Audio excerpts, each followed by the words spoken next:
सोने की कीमत में कमी, डर मजीद महंगा। कराची, कारोबारी हफ्ते के पहले रोज इंटरबैंक में डर की ऊंची उड़ान का सिलसिला जारी रहा, जबकि सोने की कीमत में मामूली कमी हुई है। स्टेट बैंक ऑफ पाकिस्तान की रिपोर्ट के मुताबिक इंटरबैंक में डर 29 पैसे महंगा होकर 227 रुपये 41 पैसे पर बंद हुआ, जबकि फॉरेक्स डीलर्स का कहना है कि बैंकों की जानिब से दरामद कंदगान को डर 227 रुपये इसी पैसे तक फरोख्त किया गया है। फॉरेक्स डीलर्स के मुताबिक ओपन करेंसी मार्केट में डर 234 से 238 रुपये तक में फरोख्त हुआ। माहिरीन का कहना है बैंकों पर दरामद कंदगान की जानिब से एलसीएस खोलने का दबाव है, जिससे डर की तलब में इजाफा हो रहा है। सोने की कीमत में मामूली कमी। दूसरी जानिब से मुल्क में सोने की फी तोला कीमत में 200 रुपये कमी हुई है।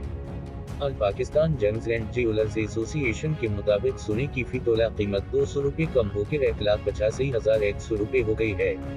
इसी तरह 10 ग्राम सोने की कीमत 172 रुपये कमी के बाद 1,58,693 रुपये रही, जबकि आलमी मार्केट में सोने का भाव $4 इजाफे से $18 फी औंस रहा। सोने की कीमत में कमी, डर मजीद महंगा।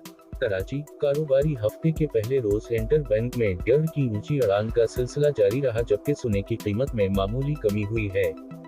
स्टेट बैंक ऑफ पाकिस्तान की रिपोर्ट के मुताबिक इंटरबैंक में डर 29 पैसे महंगा होकर 227 रुपये 41 पैसे पर बंद हुआ, जबकि फॉरेक्स डीलर्स का कहना है कि बैंकों की जानिब से दरामद कंदगान को डर 227 रुपये इसी पैसे तक फरोख्त किया गया है। फॉरेक्स डीलर्स के मुताबिक ओपन करेंसी मार्केट में डर 234 से 238 रुपये तक में फरोख्त हुआ। माहिरीन का कहना है बैंकों पर दरामद कंदगान की जानिब से एलसीएस खोलने का दबाव है, जिससे डर की तलब में इजाफा हो रहा है। सोने की कीमत में मामूली कमी। दूसरी जानिब से मुल्क में सोने की फी तोला कीमत में 200 रुपये कमी हुई है।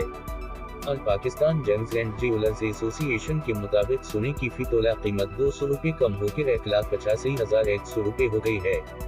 इसी तरह 10 ग्राम सोने की कीमत 172 रुपये कमी के बाद 1,58,693 रुपये रही, जबकि आलमी मार्केट में सोने का भाव $4 इजाफे से $18 फी औंस रहा।